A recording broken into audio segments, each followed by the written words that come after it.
Everybody's talking about moving to Portugal as a digital nomad, but very few people are talking about the challenges that go with this. I'm talking about €1,000 a month apartments with little or no heating, bureaucracy that takes months and even years to resolve, and living in a country where integration is extremely challenging.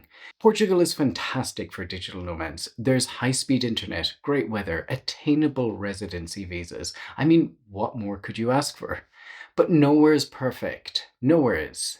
So before you pack your bags, I want to talk about some of the hard truths, the things that you really need to know about life as a digital nomad in Portugal. Now, just very quickly before we jump into all of that, I want to tell you, why is Portugal so popular as a digital nomad destination? Is it the weather? Is it the beautiful cobblestone streets? Is it the pastéis de nata? It is all of those things. And that is typically why people come to, say, visit for a week or two, or maybe a couple of months. But there's a reason that so many people are moving here as freelancers and remote workers, and that is because of Portugal's D8 visa, or digital nomad visa. This visa is aimed at people who can bring an income from outside of Portugal. It allows them to live there. So if you are a freelancer, if you're a remote worker, and you are from outside the EU, if you are an American, for example, an Australian, British, Canadian, Argentinian, whatever, you could potentially move to Portugal, live here, and have access to benefits like the public healthcare system, and have the ability to later apply for Portuguese citizenship, get a Portuguese or EU passport, which then opens up the whole of the EU to you. Now, if you would like more information about the digital nomad visa, be sure to check out Portugalist.com, where I'll be discussing this particular visa in a level of depth that you won't find elsewhere. Now, let's get back to the hard truths about living in Portugal as a digital nomad. Now, first things first, Portugal isn't cheap, or at least it isn't as cheap as it used to be. Portugal has a reputation as a bit of a bargain destination, and it can be depending on where you're coming from, particularly if you're coming from London, New York, San Francisco, LA, for example. I do think it is going to come across as a lot cheaper, but for a lot of people, they come here and they're a little bit surprised. Now, Portugal can be affordable in certain areas, for example, food and drink. If you get a cafe, which is an espresso at a local Portuguese cafe, you might pay as little as 50 cents for that. The lunch menu in certain parts of the country still costs like 6, 7, €8. It's gone up in a lot of other parts of the country, but it's still affordable. But here's the thing. Most digital nomads that move to Portugal, they don't move to the cheaper parts of the country, like the Alentejo, like the north of Portugal, even central Portugal. They move to Lisbon, they move to Ericeira, they move to Lagos, to Cascais, to Madeira. These are all some of the most expensive parts of the country. And when they go out, they don't have espressos, they have flat whites.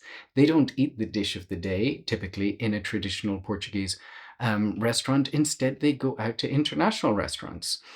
All of these things have a higher price tag. And this increases your cost of living there. So when people talk about the cost of living in Portugal, often they're basing it on what it could be. But in reality, when all of your friends want to go to a specific location, you'll end up spending more on meals out, on coffees, on beers, on wines, than you would if you were living a more traditional local lifestyle. Of course, you can live as a digital nomad any way you like in Portugal, but I think this is the reality that a lot of people end up facing. The biggest costs, I think, is probably accommodation. This is where it really hits people. So in Lisbon, I would say right now you're looking at around €1,200, roughly, for a one-bedroom apartment. It could be more than this, it could be less than this, but this is a sort of an average at the moment. Now, this is still cheaper than New York, than London, than any of the major cities around the world, but it is on par with a lot of other European cities. And I've heard a lot of people saying, well, I pay the same amount of rent as I would in such and such a city.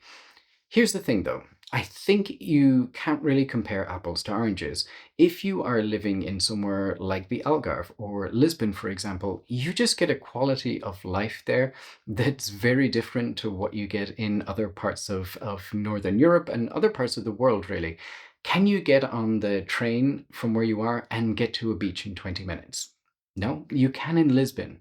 Are winters mild enough that you can just wander around in a t-shirt outside, even in December? No. Well, you can in the Algarve and even some days in Lisbon as well. So it really is a case of paying for a specific lifestyle here. And if you want to compare what the cost of that is in somewhere like Lisbon or the Algarve, even Porto, which has its wetter winters, you need to compare it to somewhere that would be similar in lifestyle.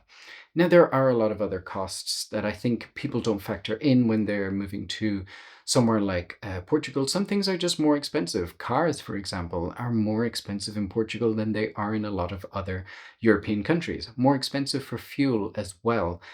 Utilities can be quite expensive. Then there are things like co-working spaces. Now, you might expect these to cost less here because Portuguese wages are lower, but you're looking at probably around 150 euros per month on average, if not more. Things like laptops or cell phones are more expensive here. Even clothes can be more expensive here than other countries like the US, like the UK, for example. And a lot of people get stuck on this because they think, well, people earn less in Portugal. That means these things will cost less. But in reality, that isn't what happens. So I do think you need to think about the costs before you come here and just be aware that costs are not going to be as low as you expect them to be, but they probably are quite low for the lifestyle that you're getting in return. Now, continuing on with costs and what you get for your money, houses in Portugal are built quite cheaply. At least they were in the past. Now, a lot of newer apartments are being built to better standards, but typically what a lot of people end up in is somewhere in the middle, and they're paying, say, 1,200 euros a month for a rental in Lisbon. There's no heating there because heating isn't typical in Portuguese properties. Neither is air conditioning, by the way. You can get it installed and you can get heating installed if you own the property, but it just isn't the norm. Properties don't even have good insulation in general, which means that it can be cold in winter. Now, I'm talking about wearing a jacket in the house and maybe gloves in the house levels of cold. I know people who have moved to Portugal and then have moved back to Canada or to Scotland to spend the winter there because they were warmer inside there than they would be in Portugal. And this is people who've lived in the Algarve or Lisbon. If we're talking about somewhere like Porto in the north, it's even colder. You also run into issues with mold, particularly black mold as well. Then you have noise issues. The lack of insulation in the properties means that noise travels. You might hear your neighbor's TV, you might hear them arguing, you might hear them doing other things. If they have children, you will hear them running around sometimes, chucking their toys everywhere. If they move the chairs, that sound sort of echoes, and it actually sounds like they're moving a wardrobe rather than a chair. Now, not all property in Portugal is bad. As I mentioned, the newer ones are built to better standards, and often you can just get lucky. And if you live here long enough, you start to know what to look out for. So, for example, after a while, I figured out that if you find a property that catches the sun during the day, particularly if it faces east and catches the sun in the morning, that means that it's going to heat up. If you find one that's completely in the shade and is blocked by buildings, that property is going to be very, very cold in the winter.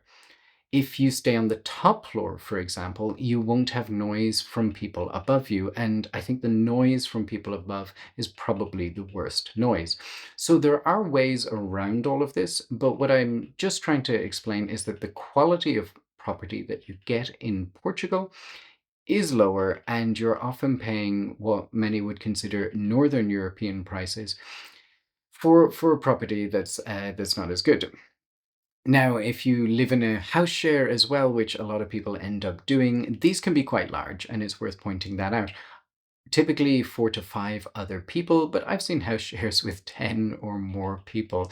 Actually, finding a house share with just one other person, it's really, really hard just with the sizes of Portuguese property. Now, point number three, the bureaucracy in Portugal will almost break you. Now, a lot of people moving to Portugal think, oh, I've heard about this bureaucracy, but that's just paperwork and I'm good at filling in forms and things like that.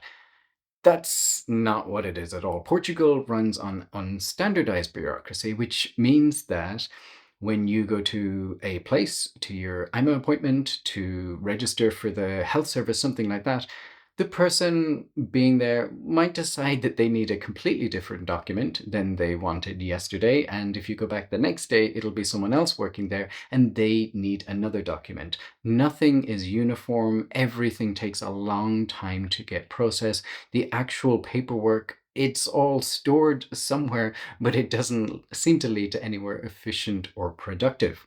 There are delays. So, getting an appointment at the consulate, which you will need to do before you move to Portugal, the consulate or the VFS office, that can take months at the moment due to backlogs. Getting your AIMA appointment can take months also, to the point where many people often have a big gap between what their visa allows and when their AIMA appointment is, and they're kind of living in Portugal in limbo, not fully registered as legal, but also not really able to leave. And this is a common issue. It actually gets much worse with renewals, or at least it has in the past. It's understood that this is hopefully going to get sorted. But I've known people who have been stuck in Portugal and waiting for a year, maybe even 2 years to get a renewal. During that time, their permit has expired, they're stuck here, they're trying to get through to AIMA. AIMA doesn't answer the phone, AIMA doesn't answer emails. Even if they do get through to someone, they just say there are no appointments available. It's gotten to the point now, or at least it has been in the past few months, that many lawyers have actually recommended taking AIMA, that section of the Portuguese government, taking them to court just to get an appointment. So the entire system is backlogged and is quite frankly chaotic. Now, this affects all people moving to Portugal, all expats, but I think it's particularly frustrating for digital nomads. One, because digital nomads are probably going to be working for 8 hours a day or perhaps more, and they don't really have time to deal with this kind of system. Someone retired may not want to deal with this kind of system, but they have a little bit more free time to take care of these things. So many digital nomads, I think, also imagine that they'll use Portugal as their base. They'll stay here for, the number of days that they need to stay here to meet the requirements, and then they'll travel the world as they did before. But actually, with these delays, with these issues, so many people end up getting stuck here and spending a lot more time in Portugal than they expect to. Now, this does vary. There will be periods of time where all your paperwork is in order because you've just completed it, and you'll have this big gap, and then you can go off and do a lot of traveling in that time. But there will also be periods, most likely, where you're just having at least one bureaucratic issue, and you kind of need to stick around to get that sorted before you can go. Here's the thing though, every country has its downsides. Every single time I cover this and speak to people, the biggest issue is always this sort of chaotic, unstandardized bureaucracy. And the question you need to ask yourself is, which downside are you willing to live with? For some people, Portugal is just not a good fit. They end up moving back to somewhere like the US, even though there are numerous issues there, rather than try and deal with the issues that come up in Portugal, though it's just too much of a downside for them. Other people put up with it. They don't like it, but they know it's worth it because it means that they're now living in an EU country with public healthcare system, and one day they're going to be able to apply for Portuguese citizenship, which is going to open up the whole of the EU. So if you're patient and if you're potentially willing to hire professional help, you'll get there eventually. And once you are set up and in the system, like I say, everything will be a lot easier. Now, point number four, you'll need professional help at least sometimes. I did mention this in the previous point, but you will need to spend at least some money on professionals, more than you would expect. Now, I think a lot of digital nomads are quite used to doing things by themselves. They are used to doing research, they are used to figuring things out, and they are used to, moving to various different countries around the world, trying to figure out how to, work on your laptop in the middle of a part of the world that doesn't have Wi-Fi.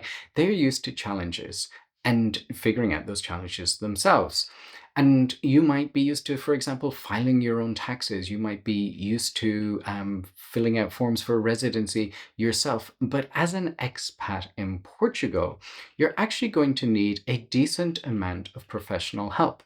You can do a lot of it yourself if you want and you're willing to spend the time, but it can be very time consuming. It's very easy to make mistakes because the information out there isn't clear or sometimes contradictory. And so you will need to decide at some point what is more valuable, my money or my time. And I think most people end up somewhere in the middle where they realize there's some things that are worth spending money on, some things that are not. Now, what are some examples of things that you wouldn't expect to have to spend money on? Now, I mentioned tax returns. I think that is something that is worth spending money on. I actually think it's worth speaking to an accountant or finance professional before you move to Portugal so you can get an idea of what your tax liability would be here. But more surprising than that, I think, is things like renting a property. Now, you don't need a lawyer to read over your contract before you sign anything. But it is a good idea. It's a good idea for them to put in clauses to protect you, especially if you're getting your first property, which you typically need as part of your digital nomad visa application. And you want a clause in there to say if your visa isn't approved, that you aren't on the hook for at least 1 year's rent. Want to get your deposit back at the end of it? Some landlords in Portugal think that this money is just extra money, a little tip, if you will, and you will need your lawyer to draft a threatening letter to get it back. Want to get health insurance? You might be used to going on a comparison website and figuring this out for yourself. But in Portugal, this is much harder, and you will typically need to use an English speaking broker to help you get the right health insurance. Portugal is not a tax haven. Now, I only make this comment because there are a few websites out there that claim that Portugal is, particularly when Portugal used to offer the NHR tax regime, which no longer exists. There were a lot of websites saying that you could move to Portugal and never pay taxes again. There was an element of truth in it, but for the most part, it wasn't correct, at least for most people. Now, NHR regime has gone. There is an NHR 2.0, as it's dubbed, or IFICI, but it's more limited and it typically doesn't apply to digital nomads. There may be another version of the NHR regime in the future. Different governments have talked about it. Whether that happens or not, we don't know yet. But if you move here as a digital nomad on a visa like the digital nomad visa or perhaps the D7, it's important to realize that you're likely to be a tax resident in Portugal. You can't just decide, I'm going to live in Portugal, but I'm going to file taxes elsewhere.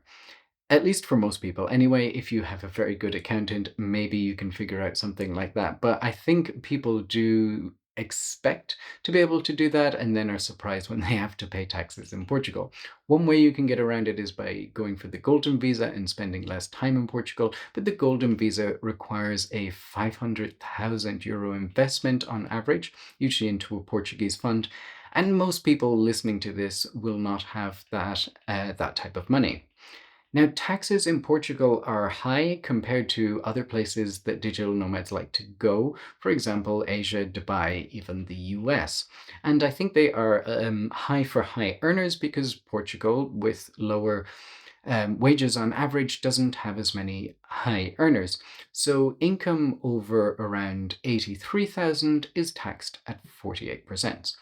This is progressive, so it doesn't mean all your income will be taxed at 48%, just the amount above it. But it is a big consideration if you are coming in on a US salary.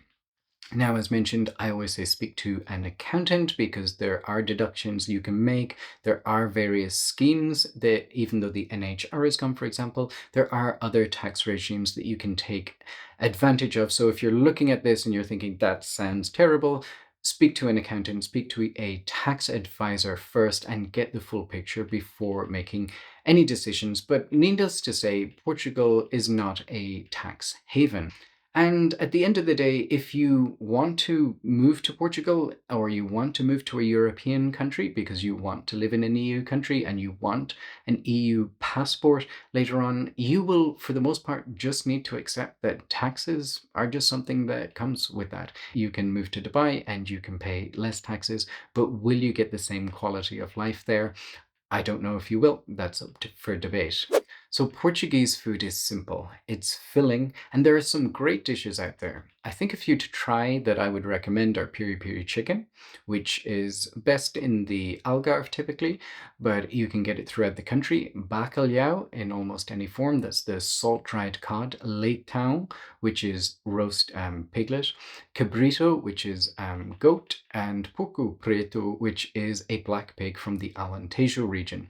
But even then, just grilled fish dishes that you'll see on the menus, like dorado, robalo, those are great, those are healthy. And it's so nice to just have that as your local food that you can get any day.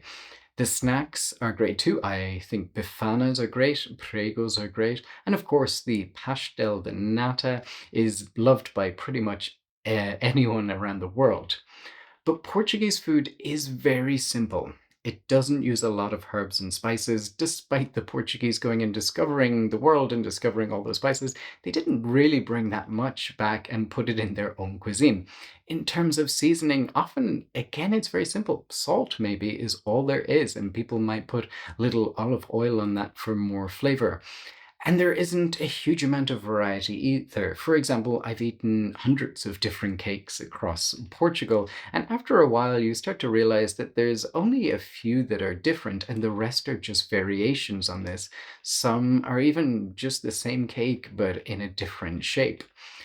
Now, I say this because many people who move to Portugal, who are younger, who are in the digital nomad sort of category, first of all, often they come from a country like the US or UK, where they're used to maybe having multiple cuisines on their doorstep and eating different food all the time. They may have also spent time living in somewhere like Thailand or Mexico, and in comparison, their local food that's on their doorstep can feel a little bit bland and a little bit simple. Portuguese food is good, as I mentioned, but it does lack that variety and it does lack those sort of vibrant spices and flavors that you get in other cuisines. So, I will say if you move to Lisbon, you will have an excellent variety of options on your doorstep. Same goes with somewhere like Porto. Even smaller places like the Algarve, like Madeira, for example, you will have options too. But generally speaking, the main cuisine on your doorstep will be one that's good, but maybe not your favorite cuisine in the whole world. Now, Portuguese people are wonderful. But Portugal is quite a closed society.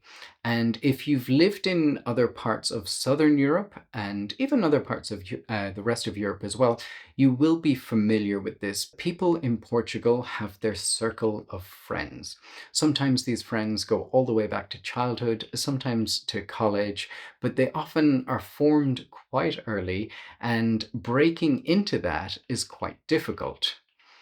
They also tend to have a perception of a lot of digital nomads and expats that they will leave at some point anyway. And it is very easy for them, I think, to assume that what's the point in putting in too much effort if these people are going to leave? Now, along with breaking into friend circles, I would also say that dating is quite hard in Portugal. A lot of this comes down to the fact that Portugal is quite a closed country, and even Portuguese people moving from one part of Portugal to another find it hard to make new friends. And I think it's hard for digital nomads because they are typically working from home. They're not going into an office. And going into an office is one of the main ways that you can make friends as an adult. There are other ways. For example, you could join a sports club, but often these only meet up once a week or something like that. So it will take you a long time to be familiar enough that people start making friends with you. But one thing that I think where digital nomads could do better is around learning the language. Now, a lot of Portuguese people speak excellent English, particularly in cities like Lisbon and Porto. But if you want to integrate, you'll need to learn Portuguese. For example, if you get invited to go out with a group of Portuguese people, they'll want to speak in Portuguese. You can't expect everybody to speak English just because you're there. You may be given some exceptions in the beginning, but people will expect you to learn to speak Portuguese, and it is a sign that you're making an effort to integrate. If you don't do this, it will be much, much harder to make Portuguese friends. Now, onto the language. One point I will make about Portuguese is learning Portuguese is hard. Now, it is a Romance language. It is a European language, and so people will have some familiarity with some of the words and concepts already, but it's not an easy language, particularly the listening. Words just are not pronounced how you would think they would be pronounced. But here's why I think it's particularly challenging for digital nomads. Most digital nomads don't speak Portuguese on a daily basis or don't speak much Portuguese on a daily basis. I know a lot of people think that, oh, you move to another country, you'll be immersed, you'll just pick it up. For digital nomads, at least, that's not the reality. They're not going into a job. They're not speaking Portuguese for 8 hours a day. If they would, they would pick it up. But most are working from home, where they're probably speaking in English or whatever language they speak. And then they go outside to the cafe, to the supermarket, to the bank, and they use the same phrases that they learned in the beginning and will continue using those same phrases all the time. I would like a coffee, things like that. And so you never really progress from that level of Portuguese. When people go outside, they're then going to be speaking English most likely, or whatever language they speak, because, as I mentioned, there are challenges to integrating. And you typically need to speak Portuguese first before you can have Portuguese friends to speak Portuguese with. And the only time they really develop their Portuguese or push it further is if they take the initiative to take a Portuguese class, if they find a language partner, if they force themselves to watch a movie or TV show in Portuguese. And honestly, it can be hard to find that motivation because Portuguese isn't going to open up a huge number of job opportunities for you, unfortunately speaking. If you are on the digital nomad visa and you are living in Portugal and you are bringing in an outside income, which is part of the visa requirements, your money is going to come from somewhere like, let's say, the US, for example, or Canada or the UK. And you're most likely not going to switch to a Portuguese job or a job from Brazil, for example, if you can get paid wages from one of those countries. So you're going to continue speaking English in your job. In terms of even films and TV shows, Portugal doesn't produce Breaking Bad or Lost. It has some TV shows and some of them are okay and some movies are okay, but they're just not to the same caliber as what you'll find elsewhere, even other European countries. And so if you want to practice Portuguese by watching TV shows, have to force yourself. You do need to decide, am I going to be the kind of person that learns the language, knowing that making friends is still going to be hard? It is doable, but it'll still be hard. And am I willing to put in the time it takes to to learn a language? I'm not going to be in a job in Portugal. I'm going to have to force myself to study either by taking classes or by studying myself in order to get there. Or do I get to an okay level of Portuguese? Enough to get by, enough to pass the A2 language exam so I can apply for Portuguese citizenship. But for the most part, do I stay in my expat digital nomad bubble, maybe with a couple of Portuguese friends, especially ones that are happy to speak English most of the time? That's something you need to ask yourself, and that is a reality that people face in Portugal, is that if they don't learn the language, they end up in this bubble. The bubble can be perfectly fine, but it can also be quite isolating. Point number 9. Attitudes towards digital nomads are quite mixed. Now, Portugal has a housing problem at the moment. A lot of European countries do. Portugal is pretty bad though, because the minimum wage in 2025 is around 870 euros per month. An apartment in Lisbon costs at least 1,000 euros a month, if not 1,200, and that's for a one-bedroom property. You don't need to be an economist to see the problem. People are living at home until their 30s simply because they can't afford anywhere to live. And a lot of this has happened, or at least a lot of the property price increases has happened in the past 10 years or so when there has been an influx of digital nomads. Now, besides digital nomads, there have been a lot of other things going on. There has been Airbnbs, for example. And I have to say, a lot of Portuguese people have benefited from having Airbnbs, having a home in the family that they were able to rent out. So it isn't all foreigners who are responsible for the increase in property costs, but needless to say, there is an issue there with increased costs in property, increased costs in a lot of areas, and digital nomads are one of the groups that are sometimes blamed for this. Now, I do think there is also issues relating to integration, which I mentioned earlier. A lot of people decide that they can't integrate into Portugal. They don't want to learn the language, or at least they don't want to dedicate the time. And so they end up in their bubble. And so there is a little bit of tension between locals and expats because there are people moving here. They're not really becoming a part of the culture there. They're simply living in their own bubble. But there is tension there, and at least one political party in Portugal is doing very well out of it. Now, what I will say is that this negativity towards digital nomads, along with all expats really, it's not something that I experience too much on a day-to-day life. In fact, I would say rarely, if at all. It's something that I tend to see online, and you obviously notice it when people go to the polls and they vote for parties like Chega. But for the most part, I find the Portuguese people are generally very nice and very welcoming. But you do have to be aware of this ongoing situation and the perception of digital nomads, at least with some groups of people. So, with all of this in mind, why move to Portugal at all? Well, as I mentioned, every country has its pros and its cons. Portugal just happens to have these cons, things like bureaucracy, things like poor quality housing. Those are the ones that a lot of people are willing to accept because they get an amazing quality of life in return. Why do they get an amazing quality of life? Here's why.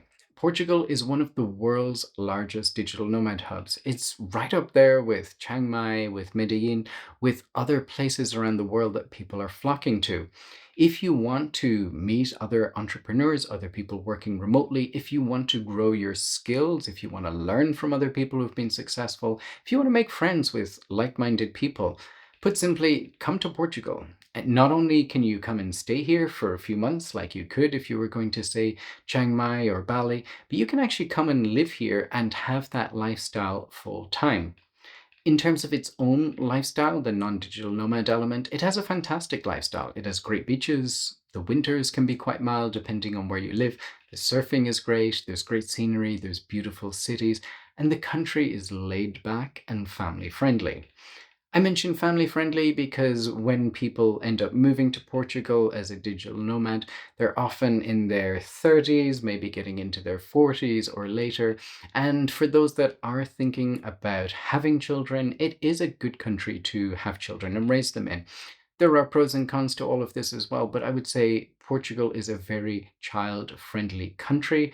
And that is something that is very important to consider when you're thinking about having children.